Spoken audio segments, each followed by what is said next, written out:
이것이 사실이냐? 우리 조상 아브라함이 하나님에 있기 전 메소포타미아에 있을 때에 영원의 하나님이 그에게 보여 이르시되 내 고향과 친척을 떠나 내가 네게 보일 땅으로 가라 하시니 내 아버지가 죽음에 하나님이 그를 거기서 그러나 여기서 발붙일 만한 땅도 유업으로 주지 아니하시고 다만 이 땅을 아직 자식도 없는 그와 그의 후손에게 소유로 주신다고 약속하셨으며 나그네가 그 땅 사람들이 종으로 삼아 400년 동안을 괴롭게 하리라 하시고 또 이르시되 종 삼는 나라를 내가 심판하리니 그 후에 그들이 나와서 이곳에서 나를 섬기리라 하시고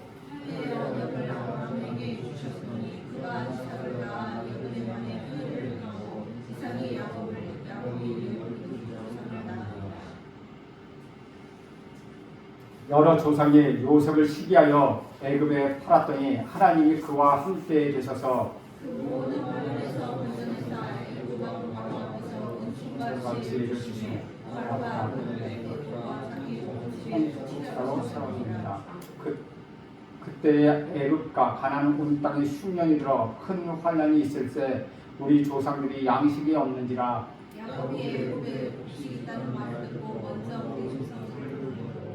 또 제차 보냄에 요셉이 자기 형제들에게 알려지게 되고 또 요셉이 친족이 바로에게 드러나게 되니라.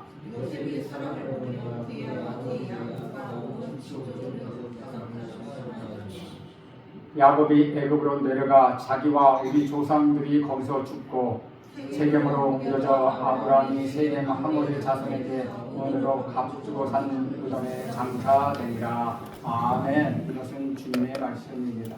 오늘은 스데반 집사가 설교했던 긴 설교 중에서 앞에 한 부분을 나눠서 그들이 구약의 역사를 통해서 하나님이 어떻게 그들을 인도하셨는가에 대해서 말씀드리고 있습니다. 참된 의미가 있는 삶을 살지 않는 한 우리는 그저 나 자신의 욕망만을 따라 사는 무의미한 삶이 됩니다. 그런 삶은 우리 인생에 쌓이는 것도 아니고 기억되지도 않으며 하나님 앞에 가지고 갈 수도 없습니다. 자기 욕구, 자기 욕심에 따라, 자기 쾌락에 따라, 자기 탐심에 따라, 자기 생각만에 따라 사는 삶은 마치 물거품과 같은 것입니다. 하지만 참된 의미를 추구하는 삶은 결코 사라지지 않습니다. 하나님이 인정하시고 하나님 앞에 가지고 갈 수 있다는 것이죠. 오늘 본문을 살펴보면 하나님의 앞에 들고 갈 것이 있었던, 의미 있었던 삶을 살았던 우리의 믿음의 조상들이 등장하고 있습니다. 1절에서 2절 말씀을 보면은 1절에 보면 이렇게 기록합니다. 대제사장이 이르되 이것이 사실이냐? 스데반이 이르되 여러분 부형들이여 들으소서. 우리 조상 아브라함이 하란에 있을 때에 하란에 있기 전 메소포타미아에서 있을 때에 영광의 하나님이 그에게 보여라고 말씀하십니다. 대제사장이 사실이라고 묻으니까 스데반이 설명하기 시작합니다. 구약을 쭉 설명하는데 먼저 아브라함부터 시작합니다. 이런 것은 우리는 변증이라고 이야기합니다. 즉 우리의 믿음을 변화하는 것, 그것을 변증이라고 이야기하죠. 스데반은 지금 듣고 있는 사람들이 누군가를 잘 알고 있었습니다. 사도 바울도 복음을 전할 때마다 복음을 듣는 대상에 따라 전하는 방식이 달랐습니다. 전도 여행을 다니면서 유대인이 회당에 들어갔을 때는 구약 성경을 인용하여 우리 예수님을 설명하였습니다. 그런데 그리스 문화, 그리스 철학, 그리스 문학의 중심지였던 즉 아테네에 갔을 때는 그들이 헬라 사람이고 하나님을 모르는 사람이므로 구약으로부터 시작하지 않았습니다. 우리가 당신들이 참 종교성이 많다. 그래서 알지 못하는 신들에게 절하고 있다. 그 알지 못하는 신이 누구인지 내가 알려주겠다라고 하면서 접촉점을 찾아서 복음을 전하고 전도하였습니다. 그렇다면 스데반 집사는 왜 아브라함부터 시작하였을까요? 유대인들은 자기들이 아브라함의 후손이라고 믿었기 때문입니다. 그래서 그들이 가장 존경하는 믿음의 조상 아브라함부터 그런 설교하기 시작합니다. 우리도 똑같습니다. 때에 따라서는 복음을 막 외쳐야 할 때도 있습니다. 특별히 70년, 80년대 한국교회가 크게 부흥할 때 노방전도는 당연한 것이었습니다. 길거리에 나와서 전도를 다 믿어주며 예수를 믿으라, 예수를 믿으라고 전도하기도 했습니다. 그런데 요즘까지도 번화가에서 보면 예수를 믿으라고 외치는 사람들이 종종 있습니다. 그런데 시대가 바뀌면서 점점 그런 방식이 사람들에게 거부감을 주고 있습니다. 그 거부감을 주고 전하는 사람들이 말도 듣지도 않게 되었습니다. 교회에 나온 지 얼마 안 되는 분께 제가 여쭤봤더니 대개 하는 말이 같습니다. 자기 친구, 자기 친척, 가족 중에 예수를 믿으라거나 교회에 나오라고 한 사람들이 거의 없다는 것입니다. 그러다가 주님의 은혜로 나오게 되었습니다. 그런데 사실은 그 중간에서 왜 그런 사람이 없었겠습니까? 길거리에서 전도지를 나눠주는 사람도 있었고 복음을 외치는 사람들도 있었습니다. 그런데 그런 사람들이 있는데도 왜 아무도 말해주는 사람이 없다고 말을 할까요? 거부감이 들었다는 것입니다. 내가 누구인지도 모르면서 일방적으로 말하는 것에 거부감이 들었다는 것이죠.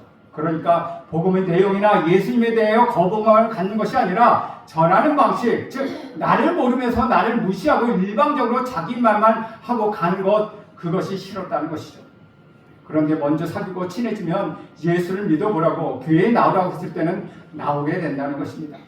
씨를 뿌려도 전혀 씨가 땅속에 들어갈 수 없는 딱딱한 길가에 씨만 뿌리면 되는 것이 아니라는 것이죠.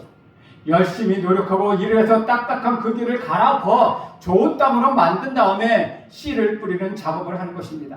그렇다고 외치지 말라는 건 아닙니다. 그런데 그런 작업을 하면서 씨를 뿌리자는 것입니다. 그런 의미에서 스데반은 듣는 사람에게 따라 접촉점을 아브라함으로부터 시작한 것입니다. 3절과 4절에 보면 이르시되 내 고향과 친척을 떠나 내가 내게 보일 땅으로 가라 하시니 아브라함이 갈대아 사람의 땅을 떠나 하란에 거하다가 그의 아버지가 죽음에 하나님이 그를 거기서 너희 지금 사는 이 땅으로 옮기셨느니라. 여러 가지 내용이 나오지만 먼저 2절에 영광의 하나님이 즉 아브라함에게 보이셨다고 말합니다. 아브라함이 먼저 하나님을 찾은 것이 아니라 하나님이 먼저 찾아오셨습니다. 그리고 아브라함을 먼저 부르셨습니다. 둘째 3절에는 아브라함에게 내 고향과 친척을 떠나 내가 내게 보일 땅으로 가라고 말씀하십니다. 여기서 주어는 하나님입니다. 셋째 4절에서도 하나님이 그를 거기서 너희 지금 사는 이 땅으로 옮기셨느니라 라고 말씀하며 그 말씀의 주어 역시 하나님입니다. 아브라함을 부르신 분도 하나님이십니다. 가라고 지시하신 분도 하나님이십니다. 이 땅으로 옮겨주신 분도 하나님이시라고 스데반은 선포하고 있다는 것이죠. 아브라함이 위대한 믿음의 조상이지만 그가 위대해서가 아니라 위대하신 하나님께 순종하면서 하나님을 섬겼기 때문에 위대한 믿음의 조상이 되었다고 그는 지금 강조하고 있는 것입니다. 그 모든 것은 하나님이 해주신 일이라는 것이죠. 스데반이 전했던 첫 번째 메시지가 바로 이것입니다. 모든 것을 하나님이 하셨다라는 것입니다. 아브라함이 위대한 것이 아니라 하나님이 하셨습니다. 따라서 우리가 여기서 배우는 것은 하나님은 필요 없다, 내가 알아서 한다, 내가 하나님이라 하는 것은 죄의 핵심이라는 것입니다. 사랑하는 여러분, 믿음은 무엇입니까? 모든 것을 하나님이 하셨다고 믿는 것입니다. 그렇다고 해서 나는 아무것도 안 하고 가만히 있어도 다 알아서 해주시는 것, 그것은 아닙니다. 그런 것은 나태하며 게으름이라고 말합니다. 하나님이 다 해주셨지만 막 기적으로 다 해주시는 것이 아니라는 것이죠. 우리가 섬기는 일을 통하여 하나님이 역사하십니다. 우리가 열심히 했는데 다른 방향으로 인도하시기도 합니다. 우리가 모르는 사이에 다른 일을 하시기도 합니다. 하나님이 일하시는 방법은 참으로 신비합니다. 그 하나님을 신뢰하고 따라가는 것이 바로 믿음입니다. 내가 잘해서 된 줄도 아는데 하나님이 하셨구나 라고 인정하고 고백하는 것, 그것이 믿음이라는 것입니다. 저는 여러분 모두가 하나님을 인정하고 하나님의 일하심을 고백하는 믿음의 사람이 되기를 간절히 바랍니다. 하나님의 일하심을 깨닫고 하나님을 온전히 신뢰하는 여러분 모두가 되기를 저는 간절히 소망합니다. 주 안에서 사랑하는 여러분, 지금 하나님이 나를 사용하고 여러분을 사용하고 계시다는 사실을 믿으시기 바랍니다. 그런데 모르면서 하나님께 사용받는 사람들이 있고 알면서 사용받는 사람들이 있다는 것이죠. 또 악한 일에 쓰임받는 사람이 있는가 하면은 선한 일에 쓰임받는 사람들도 있습니다. 분명한 것은 하나님은 우리를 사용하셔서 저와 여러분을 사용하셔서 하나님의 뜻을 이루어 가신다는 것입니다. 하나님이 여러분을 이 땅에 태어나셨습니다. 그것도 이 대한민국에 태어나셨게 하셨습니다. 그리고 하나님이 여러분을 하여금 복음을 듣게 하셨습니다. 여러분이 알아서 믿은 줄 알았는데 하나님이 은혜로 믿게 해주셨습니다. 그런데 하나님이 왜 여러분을 부르시고 하나님의 자녀로 삼으시고 구원하셨습니까? 그것은 하나님이 여러분을 통하여 하고 싶은 일이 있기 때문이라는 것이죠. 여러분을 부르신 것은 여러분을 통하여 무언가 하고 싶은 일이 있다는 것입니다. 그것을 발견하고 그 길로 따라가는 것이 저와 여러분의 신앙생활이라고 할 수 있습니다.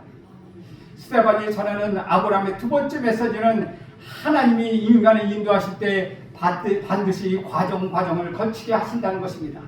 갑자기 부르셔서 붐 점프하게 하시는 것이 아니라 필요한 과정을 거치게 하셔서 우리의 믿음을 단련하신다는 것입니다. 하나님은 아브라함이 먼저 고향을 떠나게 하셨습니다. 원래 고향이 갈대아 사람들의 땅, 거기를 떠나라고 말합니다. 자기가 태어난 고향, 일가 친척이 있는 그것을 떠나라고 말씀하십니다. 인간은 고향을 그리워하는 존재입니다. 이북에서 내려온 분들은 고향 땅에 한 번이라도 가보는 것, 그것이 소원이 아니겠습니까? 내가 죽은 다음에 고향에 묻어달라고 하는 분도 있습니다.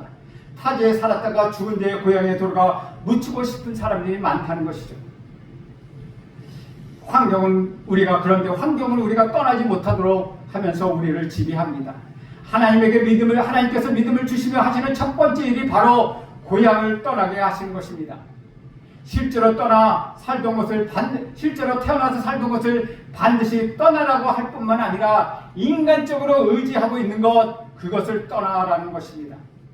고향이 의미하는 것은 무엇입니까?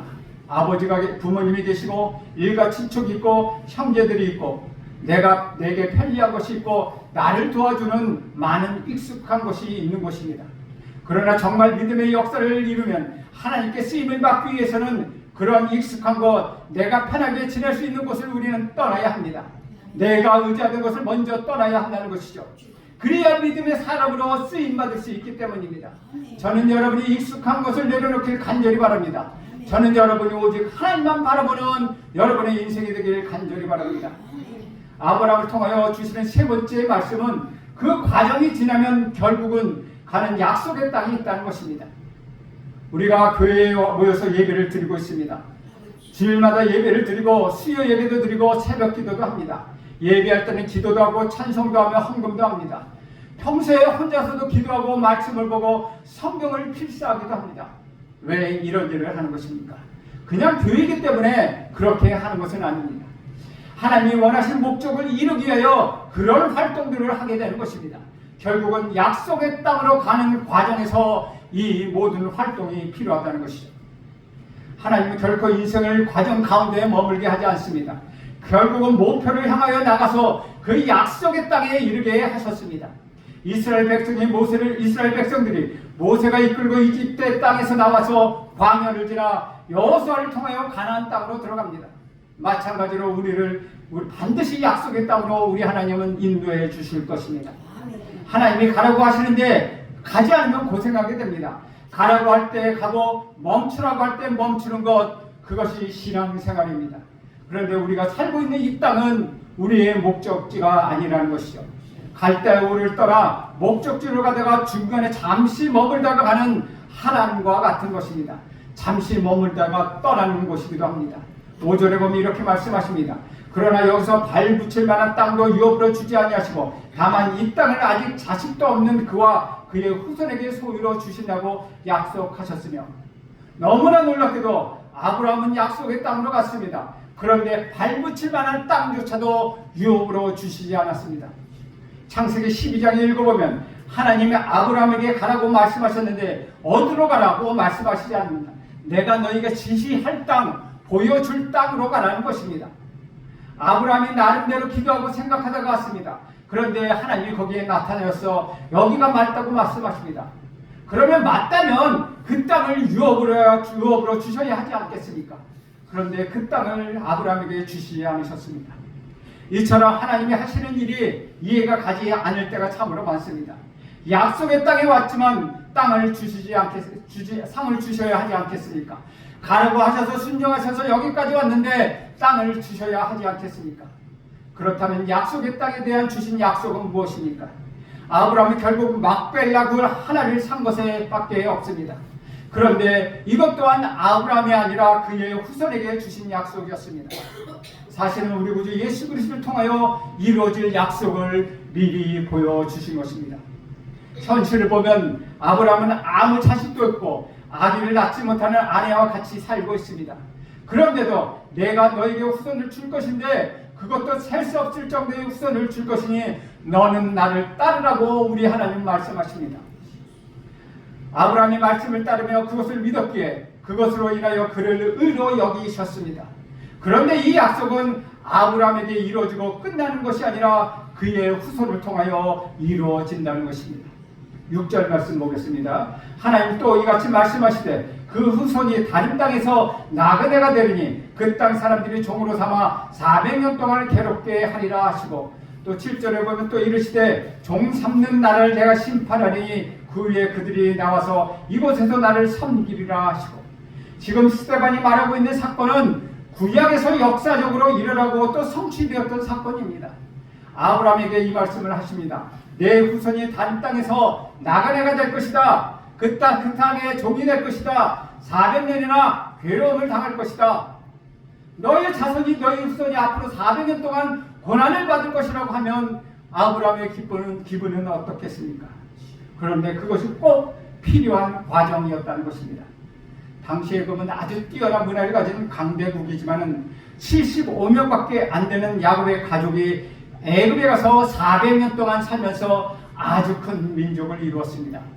군대만도 약 60만이 될 정도로 엄청난 민족을 이루었습니다. 이것은 마치 인큐베이터와 같은 역할을 했다는 것이죠. 가나안 땅에 그냥 있으면 모두 다 죽게 됩니다. 그런데 하나님은 그들 애굽으로 내려가게 하시고 민족이 수적으로 번성하게 하셨을 뿐만 아니라 고난과 괴로움을 당하게 하심으로 인하여 훈련을 시키셨습니다. 그리고 마침내 하나님을 자유롭게 섬긴 것이 얼마나 중요한가를 깨닫게 하셨습니다. 8절 말씀입니다.